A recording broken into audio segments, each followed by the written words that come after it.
नमस्कार। कैसे आप सब? उम्मीद है आप सब अच्छे होंगे। आज मैं जिस टॉपिक पे मैं वीडियो बनाने जा रहा हूँ वो है स्टूडेंट क्रेडिट कार्ड योजना। क्योंकि बिहार में 10th का भी रिजल्ट आ गया है और 12th का भी रिजल्ट आ गया है, तो कहीं ना कहीं जो युवा 12th पास किए हैं और वो हायर एजुकेशन की तरफ जाएंगे तो उनको स्टूडेंट क्रेडिट कार्ड का लाभ ले सकते हैं या नहीं ले सकते हैं। स्टूडेंट क्रेडिट कार्ड होता क्या है और किन युवाओं को स्टूडेंट क्रेडिट कार्ड का लाभ लेना चाहिए, तो इस वीडियो के माध्यम से पूरे स्टूडेंट क्रेडिट कार्ड के विषय में मैं बताने का प्रयास करूंगा। कितना लाख तक मिल सकता है, कौन कौन सा कॉलेज के लिए स्टूडेंट क्रेडिट कार्ड मिलेगा, स्टूडेंट क्रेडिट कार्ड लेने के लिए हमें कहाँ अप्लाई करना पड़ता है, सबसे पहले अप्लाई कहाँ करके हम जाके स्टूडेंट क्रेडिट कार्ड के लिए अप्लाई कर सकते हैं। ये तमाम जो सवाल आपके मन में चल रहे हैं, किस रूप में स्टूडेंट क्रेडिट कार्ड का पैसा लौटाना पड़ेगा, तो मैं सारे इस वीडियो के माध्यम से जितने भी आपको डाउट है वो क्लियर करने का प्रयास करता हूँ। तो सबसे पहले अगर आप युवा हैं, स्टूडेंट क्रेडिट का लाभ लेना चाहते हैं, थोड़ा सा वीडियो को ध्यान से देखें। थोड़ा सा लंबा वीडियो हो सकता है, लेकिन संपूर्ण इस वीडियो में मैं आपको समझाने का प्रयास करूंगा कि स्टूडेंट क्रेडिट कार्ड आपको लेना चाहिए या नहीं लेना चाहिए, किन युवाओं को लेना है। तो आइए सबसे पहले स्टूडेंट क्रेडिट कार्ड के ऑफिशियल साइट पे मैं चलता हूँ। स्टूडेंट क्रेडिट कार्ड मुख्यमंत्री 7 निश्चय योजना के अंतर्गत आर्थिक हल युवाओं के बल के अंतर्गत दिए जाते हैं। स्टूडेंट क्रेडिट कार्ड बिहार के युवाओं को दिए जाते हैं और उन युवाओं को जो 10th पास होते हैं, 10th पास में सिर्फ एक ही कोर्स में मिलता है आपका स्टूडेंट क्रेडिट कार्ड का लाभ, वो है आप कहीं ना कहीं से आप ये डिप्लोमा कोर्स करेंगे उसके लिए मिलता है। 10th पास पे 3 साल का डिप्लोमा कोर्स होता है, बस उसी के लिए मिलता है। लेकिन 12th पास पे बहुत सारे आपको पास ऑप्शन आ जाते हैं, टेक्निकल ऑप्शन आ जाते हैं, नॉन टेक्निकल ऑप्शन आ जाते हैं। इसके अलावा बीएससी, बीए, आप बीबीए, बीकॉम, आप बीटेक या बहुत सारे मेडिकल सेक्टर में है, बीएससी नर्सिंग, तो ये सब आप कोर्स कर सकते हैं स्टूडेंट क्रेडिट कार्ड के माध्यम से। सबसे पहले मैं आपको बताता हूँ इसका साइट क्या है। तो 7 निश्चय की वेबसाइट पे जाइएगा, 7 नीचे भी लिखिएगा तो आ जाएगा, या आपको लिखना पड़ेगा MNSSBY, MNSSBY। तो मैं यहाँ पे गूगल क्रोम पे जाता हूँ और मैं यहाँ पे टाइप किया MNSSBY, तो इस प्रकार से आपका साइट ओपन हो जाएगा स्टूडेंट क्रेडिट कार्ड का। यहाँ पे फर्स्ट में ही आपको यहाँ पे लिखा हुआ आपको मिल रहा है। मैं आपको दिखाता हूँ कि यहाँ पे फर्स्ट में ही आपको लिखा हुआ मिल रहा है कि अप्रूव कॉलेज लिस्ट। यहाँ पे मैं आपको दिखाता हूँ, यहाँ पे लिखा है अप्रूव कॉलेज लिस्ट BSSC, माने बिहार स्टूडेंट क्रेडिट कार्ड के अंतर्गत जितना भी कॉलेज जो अप्रूव है वो यहाँ पे आप लिस्ट दे सकते हैं। तो जब भी आप एडमिशन कराएं किसी भी स्टेट में, किसी भी कॉलेज में, तो आप यहाँ पे चेक कर ले कि कॉलेज नेक्स्ट से A ग्रेड मान्यता प्राप्त है कि नहीं और कॉलेज अप्रूव है कि नहीं। उसी कॉलेज को स्टूडेंट क्रेडिट कार्ड मिलता है जो सरकार के मानकों पे खरा उतरता है और यहाँ पे उसका लिस्ट में नाम रहता है, उसी को स्टूडेंट क्रेडिट कार्ड का लाभ मिलता है। इस तरह से किसी कॉलेज को नहीं मिलता है। तो आप सबसे पहले 7 निश्चय के वेबसाइट पे जाइएगा, अप्रूव कॉलेज लिस्ट पे आप क्लिक करिएगा, तो यहाँ पे आपको स्टेट सेलेक्ट करने का ऑप्शन मिलेगा और यहाँ पे डिस्ट्रिक्ट। मान लीजिए हमें जानना है कि बिहार में और छपरा में कितने कॉलेज है जो कि स्टूडेंट क्रेडिट कार्ड के अंतर्गत आते हैं। इस तरह अलग अलग और से डिस्ट्रिक्ट के आप सर्च कर सकते हैं। तो मैं यहाँ पे छपरा सारण सेलेक्ट करता हूँ और मैं यहाँ पे सर्च करता हूँ। तो ये जयप्रकाश यूनिवर्सिटी के अंतर्गत बहुत सारे कॉलेज है, राजेंद्र कॉलेज है, जगदम कॉलेज है, आपका बहुत सारे कॉलेज के नाम यहाँ पे आया, यमुना सिंह कॉलेज है, धोतीलाल महतो कॉलेज है और भी बहुत सारा, लोकनायक जयप्रकाश इंस्टीट्यूट ऑफ टेक्नोलॉजी, ये इतने सारे कॉलेज है और यहाँ पे। तो इस प्रकार से कॉलेज के नाम आप सर्च कर ले, चाहे दिल्ली एडमिशन कराए, चाहे हरियाणा, चाहे पंजाब, चाहे साउथ के साइड में कहीं भी एडमिशन कराए, पहले यहाँ पे चेक कर ले। उसके बाद एडमिशन कैसे कराते हैं मैं उसका गाइडलाइंस यहाँ पे दे देता हूँ। यहाँ पे आप जाइएगा 7 निश्चय के साइड पे, तो यहाँ पे देखिए गाइडलाइंस लिखा हुआ होगा, गाइडलाइंस पर आप क्लिक करिएगा और फर्स्ट में ही आपको क्लिक करना है बिहार स्टूडेंट क्रेडिट कार्ड योजना। तो यहाँ पे गाइडलाइंस का पूरा PDF आपके अंतर्गत आ जाएगा कि कैसे कैसे इसका लेना है, इसका उद्देश्य क्या है, स्टूडेंट क्रेडिट कार्ड योजना का देने का सरकार का उद्देश्य यहाँ पे साफ दिख रहा है। लिखा गया है कि जो राष्ट्रीय स्तर से हमारा उच्च शिक्षा का है, जैसे बिहार में क्या होता है कि जो मैट्रिक पास कर लिए, इंटर पास कर लिए, घर के लोग बोलते हैं बहुत पढ़ लिया आप, अब उसके आगे क्या पढ़ना है। तो हमारे राष्ट्रीय स्तर से बहुत हमारा उच्च शिक्षा का स्तर कम है, तो मुख्यमंत्री जी का मानना है कि हम उनको हेल्प करेंगे, मदद करेंगे 4 लाख का, तो कहीं ना कहीं वो उच्च शिक्षा में भी हासिल करेंगे। तो वो सोच के ये 2016 से स्कीम लॉन्च किया गया था और आज भी चल रहा है। हजारों युवा इसे लाभ ले चुके हैं और आपका बारी है। अब मैं बताता हूँ, सबसे पहले आपको मैंने कॉलेज का नाम दिखा दिया। कॉलेज आप सर्च कर लीजिए, इस कॉलेज में आपको एडमिशन कराना है। इस आपको सब्जेक्ट से, जैसे कि आप बीएससी करना चाहते हैं, बीएससी नर्सिंग करना चाहते हैं, बीबीए करना चाहते हैं, आप बीटेक करना चाहते हैं, कोई भी कोर्स करना चाहते हैं, तो कोर्स आपने चूज कर लिया, कॉलेज चूज कर लिया। उसके बाद आपको क्या करना है, कॉलेज में पहले एडमिशन कराना है। अब एडमिशन चार्ज कॉलेज अपना अपना लेते हैं, कोई नहीं लेता है, कोई 5,000 रुपये लेता है, कोई 10,000 रुपये, जितना भी आप कॉलेज के एडमिशन चार्ज दिए, कॉलेज में आपका एडमिशन हो गया। पहले आपको कॉलेज में एडमिशन कराना पड़ेगा। कॉलेज में एडमिशन हो जाने के बाद आपको कॉलेज से मिलेगा, 2 आपको मिलेंगे। एक तो एडमिशन रसीद मिलेगा कि हाँ आपने एडमिशन कराया है, दूसरा मिलेगा बोनाफाइड लेटर।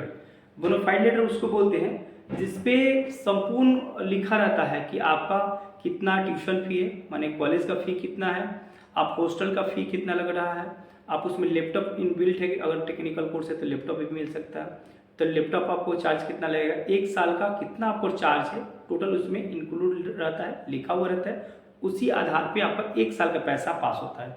टोटल आपको कितना पैसा मिलेगा, आप याद रखें कि किसी भी हालत में आपको मात्र 4 लाख रुपया मिलेगा।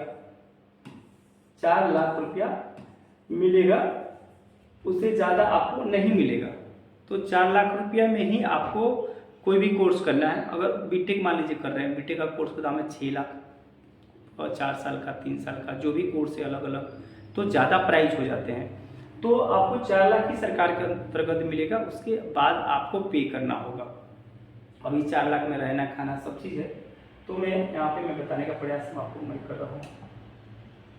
ये यहाँ पे आप पूरा योजना का आप देख सकते हैं, यहाँ पे पूरा विवरण दिया गया है कि किन युवाओं को मिलेगा। यहाँ पे 10वीं पास पॉलिटेक्निक के लिए मिल सकता है, बाकी 10वीं के बाद कोई एज नहीं। इसका एज लिमिट क्या है, उन युवाओं को मिलेगा एज 25 वर्ष कम से कम तो होना चाहिए, 30 वर्ष तक होना चाहिए एज, 30 वर्ष से ज़्यादा के एज को नहीं मिलेगा। और युवा का हालांकि ऐसे 17 वर्ष से ही मिल जाएगा, लेकिन 30 वर्ष से ज़्यादा एज नहीं होना चाहिए। और भी इसमें कोई सारे आपको मैं उसको दिखाने का मैं प्रयास करता हूँ कि युवा कम से कम, तो ज़्यादा जानकारी और चाहिए तो आप इसका मोबाइल ऐप है, वहाँ पे जाके आप देख सकते हैं। और जिला निबंध परामर्श केंद्र होते हैं प्रत्येक जिला में, आप अपने जिला में पता कर लीजिए। उसको बोलते हैं district registration and counselling centre, DRCC भी बोलते हैं। तो आप वहाँ पे जाके आप पता भी कर सकते हैं। यहाँ पे वही है कि क्या क्या आपको आपके पास आवेदक के रूप में होना चाहिए, तब जाके आवेदन कर सकते हैं। पहले तो अपने कॉलेज में एडमिशन करा लिया, वहाँ से बोनाफाइड लेटर मिल गया, वो उसके बाद आपको क्या क्या लेके जाना है DRCC अप्लाई करने के लिए, मैं यहाँ पे आपको दिखा रहा हूँ। तो यहाँ पे मैं आपको बताने का प्रयास कर रहा हूँ। तो सबसे पहले आवेदक का आधार कार्ड होना चाहिए। आधार कार्ड के बाद आपको मैट्रिक का प्रमाण पत्र होना चाहिए। आपका ये बैंक पासबुक होना चाहिए। आपका जहाँ भी नामांकन कराए हैं वहाँ का नामांकन का रसीद होना चाहिए। बोनाफाइड लेटर होना चाहिए। आपके पास निवास प्रमाण पत्र होना चाहिए। यानी मोटा मोटी 8 पेपर आप याद कर ले, मैट्रिक इंटर का मार्कशीट, निवास प्रमाण पत्र और आधार कार्ड, बैंक अकाउंट और आपका पेरेंट्स का, और कॉलेज से 2 आपको मिलेगा, बोनाफाइड लेटर और एडमिशन लेटर। और आपका पेरेंट्स का होना चाहिए, उनका भी आधार कार्ड और उनका आपका ये बैंक अकाउंट उनका भी होना चाहिए, उनका भी आय प्रमाण पत्र होना चाहिए। तो 3 चीज़ आपका पेरेंट्स को होना चाहिए। आपको डॉक्यूमेंट बता दिया क्या क्या डॉक्यूमेंट लगेंगे। और उसके बाद जब DRCC जाइएगा तो पहले रजिस्ट्रेशन कराना पड़ता है। किसी भी काउंटर पे जाके पूछेगा रजिस्ट्रेशन कराना है तो DRCC में जाके काउंटर पे रजिस्ट्रेशन करा लीजिएगा। रजिस्ट्रेशन कराने के बाद आपको वेरिफिकेशन कराना पड़ता है, यानी कि जितने भी डॉक्यूमेंट्स है वो आपको देना पड़ता है काउंटर पे, उसका वेरीफाई किया जाता है। वेरिफिकेशन कराने के बाद आपको 40 दिन का टाइम लगता है ताकि आपका कॉलेज वेरीफाई हो जाए। और कॉलेज वेरीफाई होने के बाद फिर आपको मेल के थ्रू आपको इन्फॉर्म किया जाता है कि आइए आप बॉन्ड बनवा लीजिए, क्योंकि कोर्ट से स्टाम्प आपको देना पड़ता है कि हाँ मैं सही पैसा ले रहा हूँ और मैं पढ़ने के लिए पैसा ले रहा हूँ। इस प्रकार की एक प्रक्रिया होती है। और जब बॉन्ड आपका क्लियर हो जाएगा तो आपके कॉलेज में पैसा चले जाएगा। अब यहाँ पे आता है प्रश्न कि कॉलेज में पैसा जाएगा तो फिर हमें पैसा मिलेगा या नहीं मिलेगा।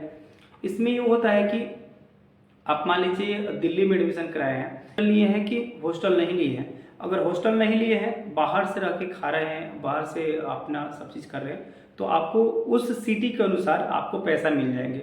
अभी उधर के से 5,000 रुपये के आसपास में आप ये क्या बोलते हैं, ये आप नोटिफिकेशन में पढ़िएगा तो टीयर टू टीयर सिटी के अंतर्गत कितना पैसा मिलते हैं आपको नोटिफिकेशन में मिल जाएंगे। तो अगर हॉस्टल में रहते हैं तो इंक्लूड आपको हॉस्टल के चार्ज आपको कॉलेज में जाएंगे, तो आपके हाथ में पैसा नहीं मिलेंगे।